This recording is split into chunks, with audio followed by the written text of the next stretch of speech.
your two dads show. Ooh, JJ and Deacon, they're the ones in the know. Subscribe quick, the Squid Monster's on the way. Inspire with us, tomorrow's news today. Oh yeah. OMG, there's a deep state coup. Who would have thought? Welcome to episode 283 of Your Two Dads. I'm JJ Whistleblower. That there's Poncho. And this is an unnamed person who was not going to be named. And good morning, everybody. So we did not have a show yesterday because of me. It's my fault. What is it? Tsunami or a hurricane or a tropical weather storm or something, I don't know, came through and it flooded Texas. It flooded Houston. I heard that, this morning because it was about 7:51 yesterday morning, and JJ pings me and's like, power out. No show. Really bad storm. I'm like, oh no. Yeah. So JJ, speaking of Texas, I got a message last night saying, hey, if I get married in like 6 or 12 months, will you come dressed as Gandalf to do the wedding? And you said yes? I said yes, 100%. 100%. I'm on it. And I'll even bring my church warden pipe. I'm there. Dude, I'm going to let the beard grow a little bit more. But it's in Texas. Not pass. Well, that's when I asked take her hand and go. At this time, does anyone object? And then I'll got it. Like, dude, yes, we could do this. Oh my gosh, no! You got to work in a bunch of Lord of the Rings jokes. Like, I am pulling poems from Silmarillion. Absolutely, just like you should learn a poem in Elvish. Where you should read the love poem in Elvish. Oh, I could totally steal Arwen's. You hire a high school actor to be Gollum to be the ring bearer. No, I'll Deke, you want to go with me? I've never been excited about a wedding before. You want to go with me, Deke? I would shave my head and learn to walk. We can throw green paint on you, green face paint on the whole body. Absolutely, I would. And do you that. Precious. Okay, all right. Fun. And like be real hesitant, like giving it to them. Nerds. You're going to be at the wedding. There's only one trilogy, and it's not the Lord of the Rings. Yeah. All right. So there's a Gandalf and Saruman and Sauron are trying to take over the United States with a deep state coup. That's what we're getting this morning. Yeah, right. Yeah, yeah. Everything sounds a little weird right here. I don't need to know compliment you on your background. I love the sleeping brains. I love the new background. I'm supposed to do my job. I forgot what to do my job. Welcome, everybody. I'm JJ. That's Deacon. That's Dave. And we meet Monday through Friday to talk about news and politics and stories and stuff and start the day. And tuning into this show is like opening your window shades and a little bit of sunshine comes through. And it's just nice and warm, uplifting. It just gives you energy. It gives you start your whole day the right way right here on rumble.com/JJW. That was the most positive BS I've ever heard, but it works. If you don't make it, it ain't gonna exist. True. So, all right, we got a bunch of interesting stories, guys. I'm just gonna give you previews. We got whistleblower. Wait, that one died. We got a different whistleblower. Hold on, that one died too. We got a whistleblower about the NSA. She's not dead yet. And there's also a not a whistleblower. What do you call it when James O'Keefe catfishes you? Because that guy, he's not a whistleblower, but he done told too many things and he's unemployed. So we got a bunch of interesting stories to talk about this morning. Let's start with the bombshell provided by Alex Jones. Well, not Alex Jones. Alex Jones retweeted it. That's how Deke found it. Otherwise, Deke would have never seen the story. Deke follows Alex Jones. Alex Jones retweeted James O'Keefe. Why would you assume that I listen to Alex Jones? I think that is very... You're right. I do. They made the frogs gay. Was he wrong? No, he was not wrong. Alex Jones was right. Tip jar is full of cash. All right. Here is the first story of the day. Good morning, everybody. Hey, by the way, if you guys are here hanging out with us, please talk to us in chat. Throw some comments up. Alex Jones says, bombshell. CIA agent confesses to deep state coup against President Trump and the American people. James O'Keefe has broken the story of the century. Is it the story of the century? I don't know. Maybe it is. So James O'Keefe posted this story. So James O'Keefe did what James O'Keefe does, and he tricks some. He's not the one sitting with this guy. It's one of his what does he call? Do you know what he calls his new people? Yeah, citizen journalist, right? So so this is the James O'Keefe deal. His group, if you sign up as a citizen journalist, I'm sure they vet you. They will provide you like secret camera, secret recording stuff, and if you can get into a conversation with the bad guy and record that stuff, give it to James O'Keefe, and he'll, if it's real legitimate, they flesh it out, they will blow the lid off, and that seems to be what's going on here. So. Deke, have you watched this whole clip or some of this clip? I've watched some of the clip. I might have watched the whole clip. It depends on which one you've got. I didn't know if you had any kind of like points you wanted to like knock and jump to or whatever. No, nothing that I could. I watched it yesterday, but I've done a lot since yesterday. Okay, so. I'm gonna duplicate. I'm gonna read. Sleep. Yeah. Yeah. Well, we were gonna do a show yesterday, and it's been 24 hours since then. Dude, I was ready. Was too. I'm sorry. So disappointing. So the agencies kind of like all got together and said, we're not going to tell Trump. The director of the CIA would keep information from him. A project manager working in cyber operations for the CIA and the NSA Gov contractor with top secret clearance working for, I can't see these people's names, is caught on undercover cameras implicating the highest levels of the intelligence agencies, including the executive staff, the leaders. We're talking about the director and his subordinates, former CIA directors Gina Haspel and I believe Mike Pompeo. Pompeo, really? You've heard that name before, may have conspired to keep information from Donald Trump when he was president. Jad reasons there are certain people that would like to give him high-level overview, but never gave him any details. You know why? Because he'll leak those details. He's a Russian asset. He's owned by the effing Russians, says Mike Pompeo, I guess. So Amjad reveals to OMG's undercover American swiper that intel agencies not only kept intelligence information from the president and commander-in-chief, they also used FISA to spy on Donald Trump and his team and are still monitoring President Trump, according to this guy. We monitor everything. We also have people that monitor his ex-wife. He likes to use burner phones. Okay, so apparently, I only learned this a couple of days ago. Does Donald Trump use email? He does not personally use email. Nope. And he doesn't, I don't think he takes phone calls. I don't think he does any direct communication himself, except maybe tweets out on, True Social or whatever.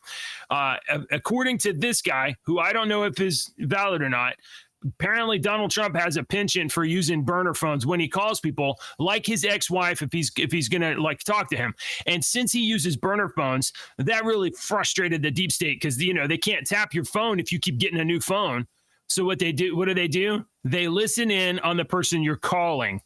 So they wiretapped a civilian, his ex-wife, just to listen to Donald Trump's calls. Is that messed up or what? And that's obviously not good. Not good at all. It's not surprising to me. It's not like one of these things where I'm like, oh, really? Yeah. Well, look, we're not shocked, but like this is wrong. And the thing is, we are giving the government the power to do this. We just had Speaker Johnson pass the FISA bill again. It got renewed, like a week ago or something. I don't think I put the story today. Just off topic. I think Dave's totally frozen. Oh, I think Dave is frozen. I was wondering why he hadn't said anything. It's like, yeah, I expected him to say no comment. Let's see. Let me bleep him, blop him. Dave, you're missing, sir. You're missing. I'm gonna see if I can do this. There's no good reason for Dave to have been targeted. Okay. Sorry. Let's see. Now, apparently, he's back. There he's back. He's back. All right, cool. I saw him moving. Apparently, the CIA replied. To cut me out of that. The deep state was trying I to had get a him bunch out. of comments, and they were all like redacted. Oh so. no! Yeah, see, that's what happens. Yeah, see? but now I can't say anything else. I didn't say my piece. I applaud you on that one, sir. That was really good. Let's see. Apparently, the CIA responded to this story somewhere. Like, I don't know where, but I saw it somewhere that the CIA responded and said, "We didn't do that." No. So, the official. So here it is. Here, look at this. Here, let's go here. Here's James O'Keefe. With a reply, CIA comment. The official appears to have been terminated as a result of our reporting today. When the CIA was asked for comment, O'Keefe Media Group received the exclusive statement on the record from a CIA spokesperson. These claims about the CIA are absolutely false and ridiculous. The CIA is resolutely a political institution. Okay. Okay. Hey man, hang on. I'm just gonna say this right here, along with Dave. No comment. Now let me hop in and say this. Sure. Yes. Please say something. If JJ, let's say you run an organization and you have a stance, and someone from your organization speaks contrary to that stance, right, and it goes viral, right, do you still have the stance? Well, the real question is that, okay, because like your organization can have a policy position, but then if you have actors under your authority that are oh my word, what is up with my No, man. If you have actors within your organization that are basically going against the policy position 100%, and you don't kick them out of the organization, then then your policy position is BS. It's just talk. So, yeah, Dave's got right. internet problems. Some problems this morning. Yeah. Mm-hmm. It sucks because I was going to say there was that story that come up about the wording of stuff that's been passed, and I really want Dave's opinion. Yeah, I'm super curious about it because Dave has some. I'm gonna pop him out and see if it fixes real quick. Pop him back in. Oh crap! I think he's gonna have to recycle his page or something. I don't know. Oh, Dave's on that thing. So let's see what else. These claims about the CIA are absolutely ridiculous. We are a foreign intelligence focused agency and do not monitor the former president. The individual making these allegations is a former contractor who does not represent the CIA. Okay, so here's something I just learned. He did work for the CIA. Now, maybe he's just making up a bunch of stories, and maybe he's crazy and just saying stuff, but he did at one time have a CIA paycheck. Okay. So I'm trying to look at this on a logical. Let's take opinions out of this and look at it logically. Okay, logically, the CIA is a organization for the government that was clandestine to be a spy agency, right? Right.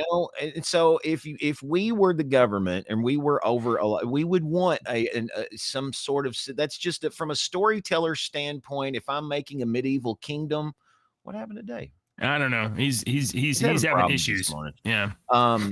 If I was making a medieval kingdom story, I would definitely have some secret spy organization that you really didn't know about. You may have heard, oh, that's the Shadow Knives. They do this, but you're really not going to know what they're going to do because if I know, if the general public knows, then everybody knows, and you don't want everybody to know. And then so if people in the town start saying, well, they do this and they do this, well, how can I got to spread disinformation, because if that gets out, then the enemies are going to, and everybody. So logically, I can understand why they do some things that they do, but I do believe there are some nefarious people that have gained power over the years. I think that's been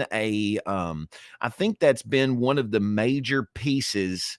Okay, he's rebooting. I think that's been one of the major pieces of the giant squid monsters plan, honestly, is if you're going to take down something that's going to be almost impossible to take down, i.e. the United States government and the Constitution, you don't want to start at the top. I'm not going to start at the top and try to crumble it down.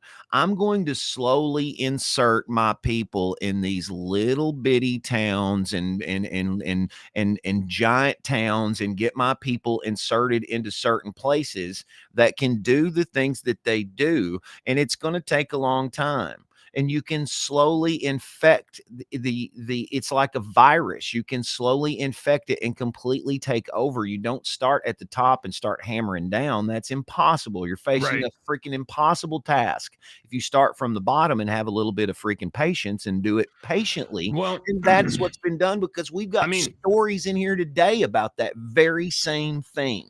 The judge in California that we're going to talk about. Did you see that? Oh, I haven't seen that one. I don't know about that one.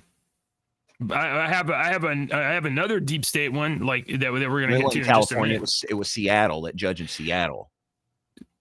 So I mean, like, the United States of America, we the people, the people, the Congress, the government, whatever, by actively doing it, and then keeping it funding for the last, I don't know how many decades, certainly since the Vietnam War, we have built an organization that is designed to destabilize other countries. It's not surprising that it's turned itself inward and destabilizing the United States of America. That you're right. That sentence you said is correct. It's not surprising that it could become this and do with, but like I said, when you have certain people in power that's going to take, this works. I need to take over this because it's working. I need to control it. If you had like $1 million and you're like, you know what I'm going to do? I'm going to make a badass like race car monster truck or whatever. Okay, that's cool. You're going to make this badass racing. Tell me you're not going to get out and drive it where you're not supposed to. Of course you are. Of course you are. If you're going to spend a bunch of money and make like bombs that can fly to the other side of the world and blow stuff up. Oh, okay. We're just going to make them. And we're never going to use them.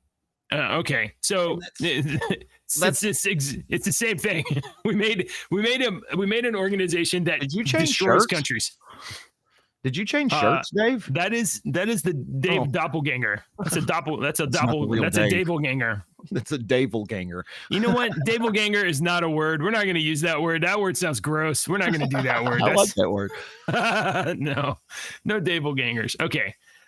So let's I don't know. Dave, did you have any opinions about the CIA now keeping information from the president of the United States? He has no comment on that particular story. So let's move on to this other one. As soon as I started to say something, my internet crashed. I don't think maybe you should. This show is being monitored. Hello, buddy. Hey, deep state squiddy buddy. All right. Now, luckily, that looks like a little thing that you've got sitting on your mic arm. It does, kind of, yeah.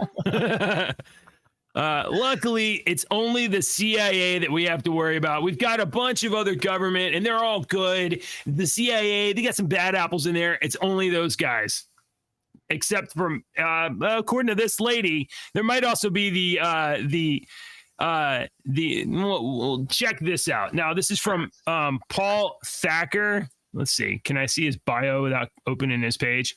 He's a journalist, former investigator at U.S. Senate. former staff for ethics center at Harvard. So, he's got 1 or 2 good credentials and also Harvard. Listen to this, guys. Whistleblower says New Knowledge cybersecurity firm run by Jonathan Morgan and Renee DiResta trafficked in election disinformation. Bum, bum, bum. Documents show that the Center for American Progress paid for Hamilton 68 dashboard caught spreading Russian disinformation. Those darn Ruskies. Hold on. Let's find out a little bit more. New Knowledge filled with former NSA agents. Oh, so this cybersecurity firm that is trafficking Russian disinformation it actually has a bunch of NSA agents in it. Well, that's, you know what? If there was a bunch of former NSA agents that worked at a company, maybe Russia really would target them to make them look like they're spreading misinformation. Maybe that's what's going on. Betsy Depew was tasked with improving the Hamilton 68 dashboard, a job paid for by the Center for American Progress. Matt Taibbi later exposed the dashboard spread disinformation, and the Washington Post ran multiple corrections. Okay. The Hamilton 68 upgrade involved the German Marshall Fund. So it's got a bunch of leftist groups in the back end there.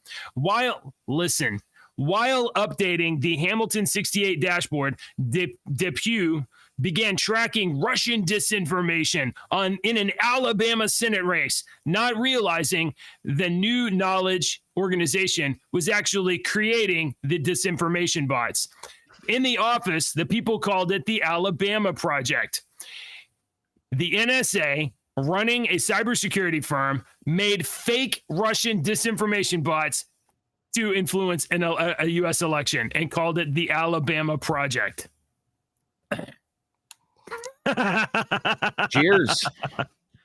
Cheers. Don't question it. You'll be. But my democracy. Thrown in jail. Yeah. On the record, I don't know that she's telling the truth at all. I can hear Dave. You can hear Dave. Okay. I don't know what's going on with my camera. It's like, what the heck? Dude, somebody's really trying to stop you from talking.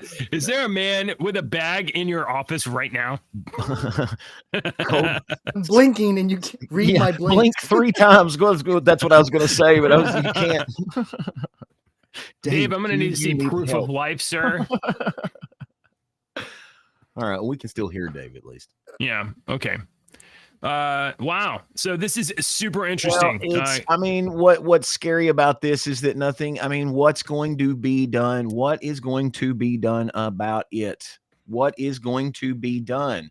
We're informing people. People are going to say you're crazy. They're going to file something. But like I said earlier, there's people in strategic, smaller positions that can cut this stuff before it ever gets anywhere. There was a story I was reading this morning on my local news, and it's about the state of Kentucky, and it was about hang on, I will just bring it up here real quick so I can read it verbatim to you. It's the state of Kentucky has not executed right here. A Kentucky judge won't remove an injunction that has blocked executions in the state for more than a decade. Franklin Circuit Judge Philip Shepard. Franklin County is what we're is that where Frankfurt's in, Dave, or Louisville? I am not 100% certain. Anyway, Franklin Circuit Judge Philip Shepard said that he would hold off on deciding on the ban because there have been changes to lethal injection rules. Kentucky carried out just 3 lethal injections since 1976 and none since 2008. Now, the Attorney General, a statewide elected position, has pushed for this Franklin Circuit Judge to lift the injunction. And my question is, why does this smaller guy have more power than a statewide elected official on stuff like this? And I'm honestly asking a question. I don't know. If someone can explain to me a little bit better, that would be awesome. But that's a question that I have. Why do smaller, and this happens everywhere. So, you see it all the time. Oh, this one judge has blocked this. The state said to do this, but the one judge blocked this. So now it's in court forever. Yeah. Yeah. Well, they always have to argue about jurisdiction. right? And who has jurisdiction over what? And then you know, yeah. So what did that judge do exactly? Like, which was it, a federal judge or a state judge? It's a where's the story at again? I've already closed the story. Is that the Seattle one you're talking about? No, this is in my state. A local one. This is Franklin Circuit Judge. Oh. And that's in Simpson County, dude. Choo choo. Oh, okay. Yeah, you hear the train. Hey, Dave, I got a URL for you to change your avatar since you can't use your camera. So just copy that and put that. I am hooking up another camera here in just a second. I'm taking the plastic off of it. Oh, my. Okay. Amazon is quick these days. Damn, wow. Dave. Drone. It's a drone drop, man. No kidding. You got a 3D printer? All right, you want to do the Boeing stories? We got a couple of Boeing stories. There was a Boeing incident the other day. Oh, no, we did talk about it, right? Where the emergency raft fell off. Yeah, before we get to the plane stories, can we do a couple more of these political type stories? Sure, yeah, absolutely. So we talked the other day, and we've been talking about the protests and everything across the universities and all this stuff, and we talked about the fraternity members that were defending everything the other day. Did you see what I put in one of the channels that John Rich from Big and Rich, country music star, has said, for the boys who protected the American flag at UNC, I would like to offer a free concert for their celebration of freedom party. Anybody who knows how to find these young men maybe could talk to Dan Bongino into doing a live broadcast at their frat house. Come on, Dan, live a little. And then you see Cat Turd down there was like, I'm in.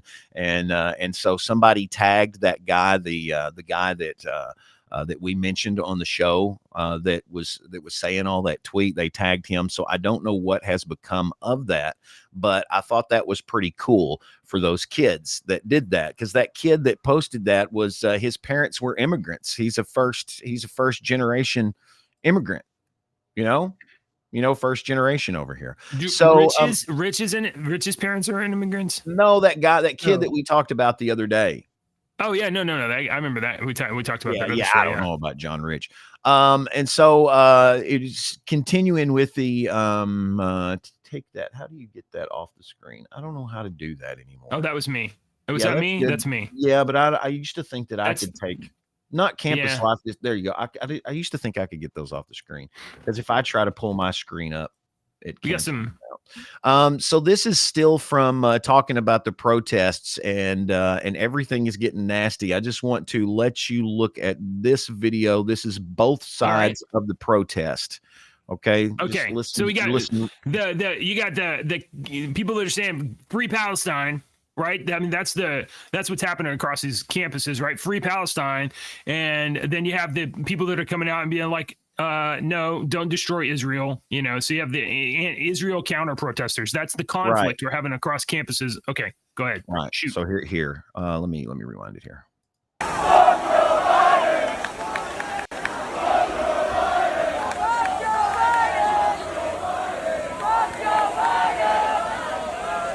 Well, it looks so like they are enemy of my enemy is my friend. I just find it so fascinating that both sides are huge NASCAR fans. Let's go, Brandon. They are huge.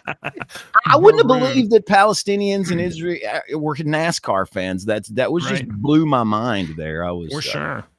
That's great. It's good when people can be brought together. You know what I mean? Like under a common cause. I did throw an article connected to this in News Drops a little while ago. I thought you all might find it interesting. I didn't get to read it. Do you have? But basically, do you have it? I don't. I'm not touching anything right now. I'll get it. I'll get it. You want to blow things up? But yeah, I thought it was. I thought you all might find it interesting. Where's it at? Where'd you put it at? News Drops. This last story you put in? Yep. Okay, here, I'll pull it up. It's all connected. This looks interesting. I haven't read this yet. See? Oh my God. I just read the California story. That's nuts. All right, Dave, you want to talk about this one? Well, I didn't read it. I just saw it and thought, hey, NYPD claims bike chain sold by Columbia's public safety department is proof professionals are behind campus protest. It goes on to basically say something along the lines of, how is let's read this. Let's see. Eric Adams wants you to, let's see, this is coming from, okay, it's a, let's say student protests on the campuses of Columbia University and City College of New York. It's not that the students are justifiably upset about the ongoing genocide in Palestine. No, after nearly 300 people were arrested for protesting, Adams blasted outside agitators, saying this is a global problem that young people are being influenced by those who are professionals at radicalizing our children. It might sound crazy, but the NYPD actually has discovered irrefutable proof, a bike chain. Now, you might be thinking to yourself, isn't a bike chain a very common to keep a bike from being stolen? And don't a lot of students who go to college in New York ride bikes? There's something missing here. Did someone swing a bike chain at a cop or something? And all those would be valid questions. To answer them, the best we can tell is yes, yes, no, no. It's literally just a bike chain. But this NYPD deputy commissioner went on Morning Joe to show off the bike chain that proves that student protests are actually run by outside forces and not a bunch of college kids who understood what France minister blah, blah, blah meant when he called for total annihilation of Israeli enemies. This is what I'm okay. Where's the proof? The bike lock was available for sale on campus via Columbia's public safety department under their crime prevention discount lap locker. Deputy commissioner. Play the video. See if he let's see if he says what he says in the video. Is it still showing on your screen? Has it come up, or did I go to a different screen? There. Nope, it's there. Okay, all right. No, it's still showing the article. Oh, okay. Hang on. Let me at the top, click on show this tab instead. Yeah. Okay. There we go. There's a community note on this too, so this may be BS. Got no sound. No sound. You don't have any sound? Nope, no sound. Well, good God. I don't know what to tell you then. It's in your headphones. It's huh? The sound is in your headphones. It's not in us. Okay, well, I don't know what to tell. I can't play sound off. That's why JJ always plays the What it looked like he was getting at was that this is not a chain that just anybody can buy. Whereas, like the other day, Deke posted the picture of the tents, and I said, "Oh, that's just the Walmart." Pause, full stop. There are outside agitators at these rallies that are causing this stuff to happen. Okay, that's for sure. There are people going in here to rile these kids up and get them to chant and magnify things. That is happening. A bike chain is not evidence, and those bike chains, according to that community note, are sold on campus. That's fake, bogus evidence. But I want to know more about. I want to know what the. Hang on. Let me. I'm going to listen to what dude says here. Sure. He says so while he's getting. Oh, go ahead. He says that's not what students bring to school. I mean, that's a heavy chain right there. Yeah, he's saying that's a heavy chain that is locked with a bike lock. That's what they encountered on every door inside of Hamilton Hall. So in order for his emergency services group to enter the building, they had to first cut through these chains, but also get rid of debris and barricaded doors that were barricaded with refrigerators, vending machines, chairs, you name it. They pushed it up against those doors to try to stop us from coming in. But our guys would not stop. They did a fantastic job of entering and taking people into custody without incident last night. They took about 40 to 50 people into custody inside the lobby of the Hamilton Hall last night. That's what he said. I saw a post on Twitter where it was reported that the New York police stated that they were not arresting students, they were arresting outside agitators. So there were people on those campuses occupying those buildings who were not students, and they did not have ID as students, and they were rabble rousers, external rabble rousers. Okay. I've seen a lot. Okay, can I get to one more story before you get to? And I think this is going to be a big one. And I know we only got about 20 minutes left, but I wanted to get Sinister's opinion on this about the Anti-Semitism Awareness Act. Okay. Oh yes, let's get him. Yes. So people are saying that that this vows to make the Bible illegal hate speech. I got Parts you. of the I got Bible. you. The Anti-Semitism Awareness Act, which passed in the House today, will cause the gospel to meet a definition of anti-Semitism. Following speech will be banned, accusing Jewish citizens of being more loyal to Israel than their own nation. Claims of Jews killing Jesus or blood libel, making claims about Jews controlling the government. Imagine not being able to link Mossad to Jeffrey Epstein or Ghislaine Maxwell anymore. The implication of this bill would mean more censorship on X, since Elon would claim he has to follow the law and suspend accounts critical of Israel. The entire point of those college protests was to strip away your constitutional rights, blah, blah, blah. I've seen this come up everywhere. Do we have the text of the law? Let me see if they have the text of the law there. Using the symbols and images associated with classic anti-Semitism, claims of Jews killing Jesus or blood libel to characterize Israel or Israelis. I mean, what? Huh? There are specific passages in the New Testament where, during the crucifixion, for instance, when you have the Sanhedrin there and they like, his blood be on our head. Or later on in the book of Acts, when Peter says, "This Jesus whom you killed." And those are texts, but I don't see those texts as meaning that the Jews as a people group are responsible for the death of Christ. If you ask me who's responsible for the death of Christ, I'm going to say I am. Every person who has sinned is responsible for the death of Christ. Yeah, that's it has nothing to do with the Romans or the Jews. Then when you get to that whole aspect about referring to their nation, could you say that part again?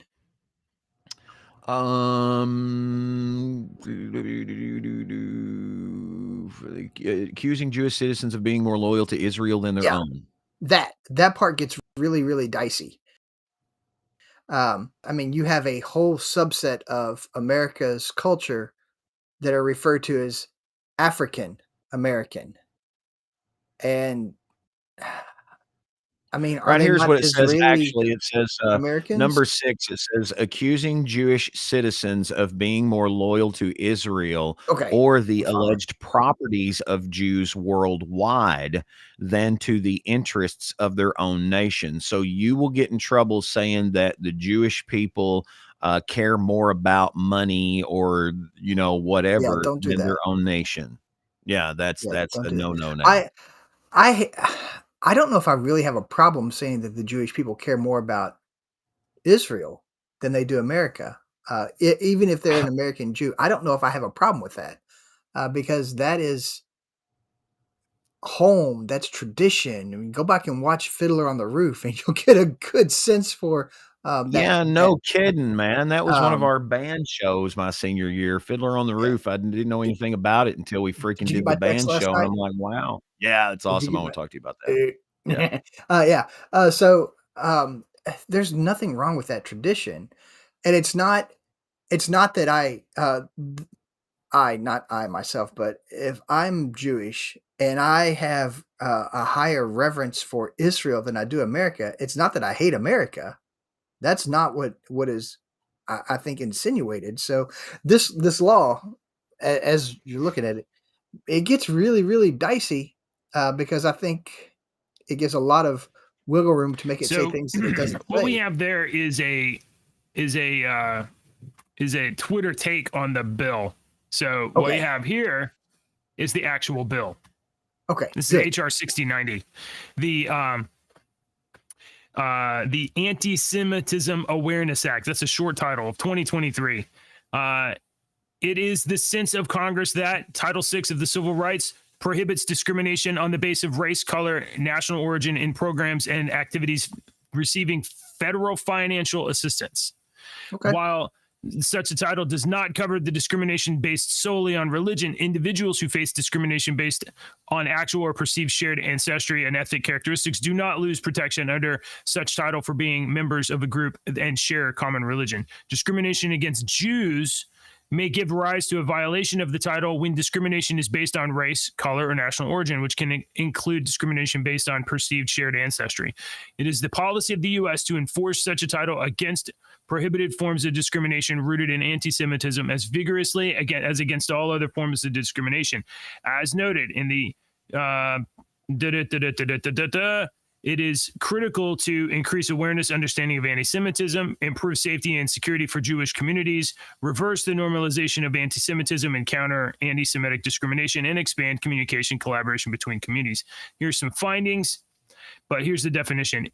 For the purposes of this act, the term definition of anti-Semitism means the definition of anti-Semitism adopted on that date, which of which the IS is a member, which definition has been adopted by the state, includes contemporary examples of anti-Semitism.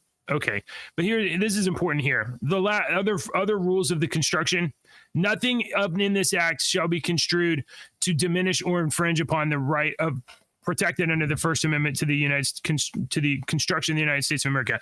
So this is right here, like what they're doing is they're saying, look, religion is not a discrimination factor, or being Jewish is not an ethnicity is not a discrimination factor. However, they are formally defining anti-Semitism as it's something to be discriminated by. However, they have a caveat in here that says that it will not, this definition will not infringe on the rights. So it does not, I mean, it's not true that people are floating around the story that the passages of the Bible will be made illegal. That's not true. The Bible, your religious utterances, your when you're talking about historical religious stuff, it's not a discrimination against contemporary Jews for you to cite the Bible or your religious beliefs in the past. I think that's my take on it.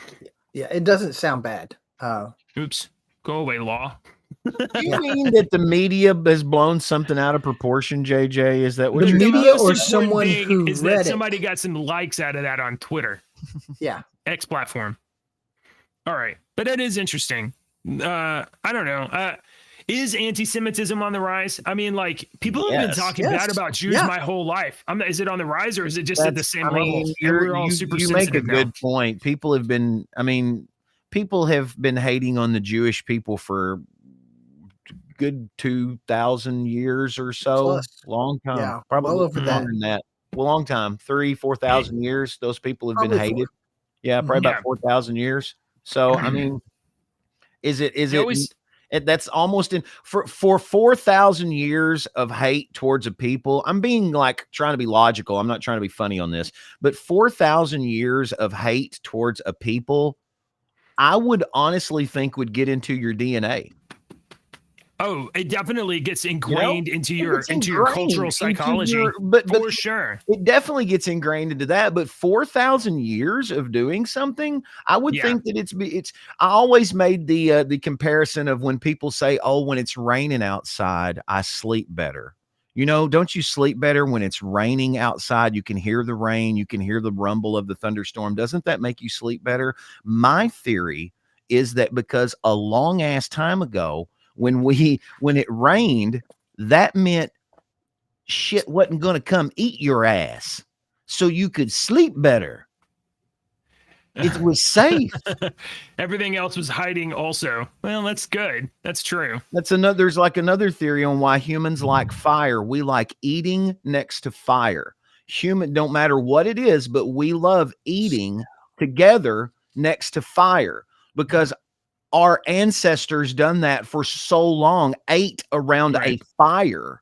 Not Neanderthal people. I'm talking about people 400 years ago ate around a fire together of some sort. And that's why us humans, we've been doing it for so long. We're just kind of like, we feel comfortable eating around a fire. We don't know why. And maybe this is the same way. They've hated on these people for so long. It's just become ingrained. Look, honestly, I think a lot of it, so much of it has to do with this. People that are Jewish are a distinct ethnic group. And when you are a state or whatever, and you're going through any kind of difficult times, low resources, poor economy, you got rabble, you got people in your own culture and civil in your own country that are causing problems, whatever. It is so easy for leaders, especially revolutionary leaders, to rise up and be like, it's their fault. We can identify them as the bad guy, and they are not us. So it's not us, it's them. And you can always peg your problems on somebody else. It's the way that weak leaders attain power by ascribing problems to the other and then attack the other. It's been happening forever. So I don't know. I'm not sure that maybe anti-Semitism is on the rise. I don't know. If we put it on a timeline, that might help too. So you've got the rise of Judaism really happening around. Oh goodness, I'm not prepared. Maybe 4,000 to 6,000 years ago. Okay, because everything that happens before that, before Abraham, is not Judaism, and even then they don't have the law until Moses. Right. And then you've got a long time before Israel's even established as a nation. I think there's 1,500 years between Abraham and Moses. I could be mistaken that a little bit. You have Christianity roughly 2,000 years ago. You have Islam starts as a nation with Muhammad saying he is the first Muslim, and that's around 600 or so AD. So there might be some ratcheting up just every couple hundred years or so, and with the spread of all these faiths, and unfortunately Christianity has been responsible for a lot of the persecution of the Jewish people, which is unfortunate. The Muslims have been responsible for a lot of that as well. I don't get it. I don't know that it's Christianity per se, so much as it is the political powers that are seizing resources and territories, and then you're doing the same game. Christianity, doing the same and that's game. Happened. Tag the others as the bad guys, and let's go take their stuff. They're the bad guys. Right. And it's state governments that are, it's Christian states. Okay. But it's, you still Christian state or not, you still have a government body. And what do we know happens when we have a government body? You got weasels that get in there and try to take control of stuff. They burrow themselves in there. They become bureaucrats or partisan actors with deep agendas. And it doesn't matter what the public sentiment is. It doesn't matter what people want. If they got the church can be used just like any other tool by sophisticated actors to cause problems. Now, I mean, I'm not defending all Christianity. Obviously, there's huge issues. Oh, we've got mistakes, man. We've made mistakes. But it's the same issues as everywhere else because humans suck. It's a human problem, not a religious problem. All right. You don't have anything else? We got about 6 minutes left before the show's over. Let's hit some of these real fast. I did not know. I saw this that you posted this. This is crazy. I had no idea that in California, if you are a undocumented refugee, we'll say, you're allowed to become a police officer. Illegal immigrants. It is legal in California for illegal immigrants to become police officers. San Francisco was the first department to implement this policy. Was that a sheriff's department or was that a police department? It says police officers. Oh, sheriff's deputy. He's sheriff's deputy. Yeah, that guy happened to be a sheriff's deputy that was arrested with how many pounds of fentanyl? The reason I make that distinction is because a sheriff's office can deputize individuals as special deputies. You do not have to go to the academy to be a special deputy. As a matter of fact, I was offered that just recently. Like, nah, I'm good. Really? Whereas a police department, but you don't have to be a citizen. You don't have to be a citizen to be deputized. That looks like some new sentences are going to have to be added to some pieces of paper. It really seems like. Yeah, we need to have a real conversation about the difference between citizens and not citizens in the United States, and we all really need to agree about like what the citizens get and what the not citizens get. You know that little hypothetical story I told about the kingdom earlier in the show, where I talked about you put the people in the little bitty places first. You don't attack from the top; you attack from the bottom, and you spread. Yeah. Oh, well, we were creating a D&D story. I'm sorry. I did not mean to tell him you were here. No. He was okay, we're good. He was being censored by the CIA. Let's see. It took me a second. I thought you was talking to the floating brain. Oh, Tony. All right. I'm going to do music real quick, JJ. Yeah, do music. This week we've been doing music with weird and strange backstories. Do you remember the song Louis Louis? Louis. I accidentally typed. I know I saw that and I was making a joke, but I accidentally put Louis. That's my bad. It's supposed to be Louis by the Kingsmen. So you know the song Louis Louis. Originally, the song was released in 1957 by this guy named Richard Berry, and everybody was fine with it. Okay, but in 1963, this version by the Kingsmen, the one that we all know and love, came out, and it attracted a lot of negative attention because the lead vocalist Jack Ely sang the lyrics really unclear. That made it, better go ahead, I'm by the fan foul, and so in 1963 they freaked out.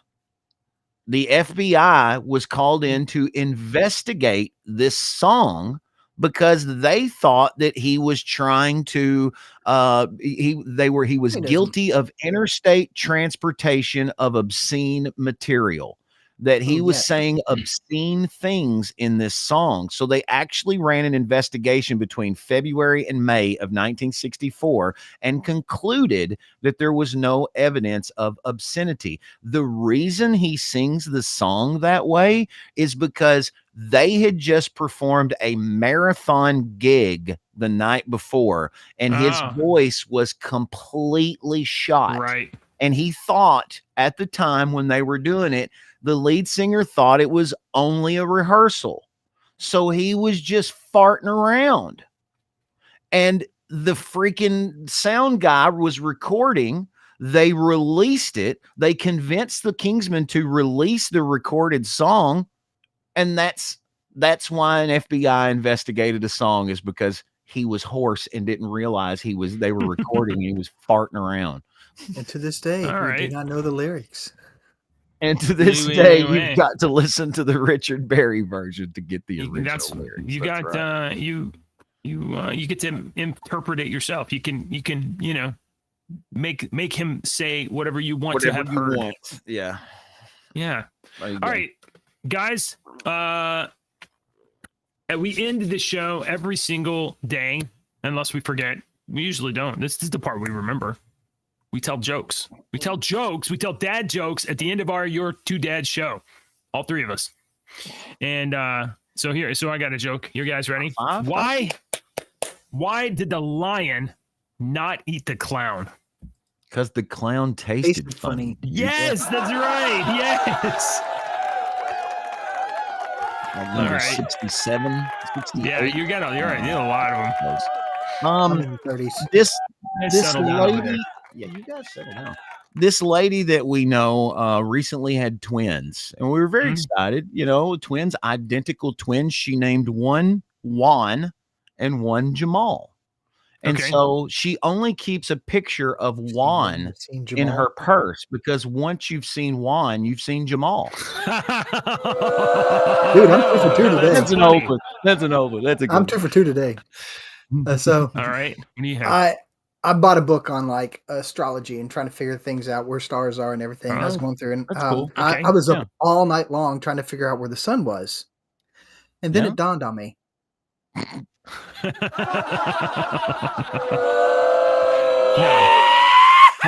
that guy got it. I was so bright as a child. I was so bright. My father called me son. Are we doing round 2 here? Okay. Yeah. You can have sure. All right. Let's what is Zucchini's favorite game? What is a Zucchini's favorite game? I don't know. Squash ball? Squash. That's right. I was there. I think I've already read that one. Crap. I don't have another one. I got another one. All right, you go first. There were 2 artists. They were in a competition. Got down to the very end. Guess who won? It was a draw. I don't know. Oh, that's not yeah. All right. Okay. All right. This one's a terrible one, but we're going to go with this one. Okay. The guy who invented Hall's lozenges recently died. Oh no. Yeah, there was no coffin at his funeral though. Weird. Yes, that's it.